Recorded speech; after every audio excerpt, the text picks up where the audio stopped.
And when we became a state in 1912, we were very, very proud of that.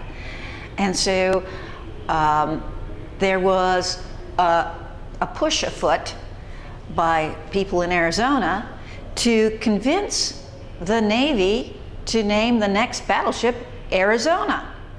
So it wasn't just that it was named Arizona, it was that we wanted it to be Arizona. And we tried very, very hard, and we finally did convince them that the next one would be the Arizona. And we were so proud of it that we raised money, had a silver service made for our ship, but we had so much trouble raising the money that we didn't even get to pay for it until after the ship was out to sea. So the ship was on duty for 3 years throughout Arizona, whether it was the farmers and the ranchers producing food for the soldiers, whether we were growing cotton and producing clothing, whether it was the mining industries providing necessary minerals and such for the war effort. The whole state just rolled out and supported the war. And from Arizona, our battleship was destroyed, which began the U.S. involvement in World War II. And from Arizona into the Pacific went the Navajo Code Talkers from Arizona and New Mexico, the Bushmaster Regiment, which had members from 22 different tribes, Arizona tribes, that went to fight in the Pacific.